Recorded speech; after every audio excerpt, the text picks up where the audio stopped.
സകൃതകൃതമായ നാട്ടുകാരെ ശ്രദ്ധിക്കുക. കലാപരിപാടികൾ തുടങ്ങാൻ ആരംഭിക്കാൻ. സംസ്ഥാനത്ത് കനത്ത മഴ. കൊച്ചിയിൽ ഇന്നലെ രാത്രി തുടങ്ങിയ കനത്ത മഴ ഇപ്പോഴും തുടരുകയാണ്. നഗരത്തിൽ പലയിടത്തും വെള്ളം കയറി. വരുന്ന 4 ദിവസം കൂടി നല്ല മഴ കിട്ടുമെന്ന് കാലാവസ്ഥാ നിരീക്ഷണ കേന്ദ്രം അറിയിച്ചു. ഇപ്പോൾ മികച്ച നടനുള്ള പുരസ്കാരം നേടിയ മാധ്യമങ്ങളോട് സംസാരിക്കുകയാണ് തത്സമയം. ഫസ്റ്റ് ഓഫ് ഓൾ എല്ലാവരോടും ഒത്തിരി താങ്ക്സ് എല്ലാവർക്കും നിങ്ങളെ ഈ സപ്പോർട്ട് കൊണ്ട് മാത്രമാണ്.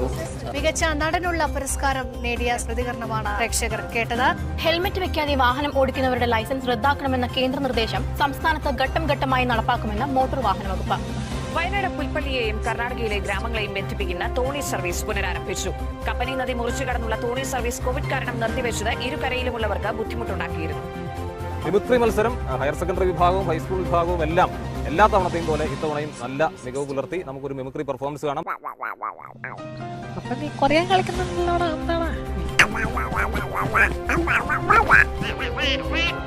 ഇത് പറഞ്ഞു തന്നെയാണ് സമ്മാനം കിട്ടിയത്. എന്തായാലും വളരെ മനോഹരമായിരുന്നു വയസ്സിയുടെ പ്രകടനം.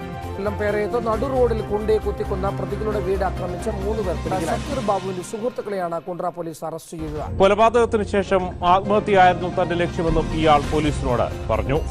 വാഹന പരിശോധന കർശനമാക്കിയ മോട്ടോർ വാഹന വകുപ്പ് 28 ദിവസത്തിനിടെ പെറ്റിയടിച്ചത് 4.5 കോടി രൂപ. നിസ്സാര കാര്യങ്ങൾ പോലും ചൂണ്ടിക്കാട്ടി ഉദ്യോഗസ്ഥർ വൻ തുക ഈടാക്കുന്നതായും ആക്ഷേപമുണ്ട്. കോഴിക്കോട്ട് നിന്ന് 2 ആഴ്ച മുമ്പ് കാണാതായ 19-കാരിയെ എത്തി. ഒപ്പമുണ്ടായിരുന്ന യുവാവിനെ ഇനിയും കണ്ടെത്താൻ കഴിഞ്ഞിട്ടില്ല. അമിത വേഗതയിലെത്തിയ കാറിടിച്ച് 3 വിദ്യാർത്ഥികൾ ഉൾപ്പെടെ 6 പേർക്ക് പരിക്ക്. കാർ മറ്റൊരു സൈക്കിളും ബൈക്കിലും ഇടിച്ചു. കാർ ഓടിച്ചിരുന്നവർ മദ്യപിച്ചിരുന്നെന്ന് സൂചന.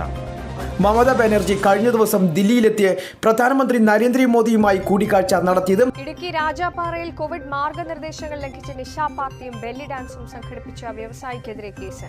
തണ്ണിക്കോട്ട് ഗ്രൂപ്പ് ചെയർമാൻ റോയ് കുര്യനെതിരെയാണ് ശാന്തൻപാറ പോലീസ് കേസെടുത്തത്.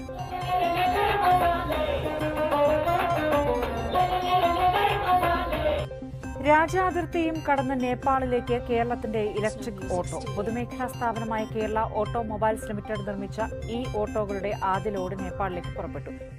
കാണിച്ചത് അല്പ ചീപ്നെസ് ആണെന്ന് അറിയാം, പക്ഷെ നിങ്ങളുടെ അടുത്ത് ഇതല്ലാതെ വേറെ മാർഗമില്ല. വരട്ടെ എന്താ പോടാ.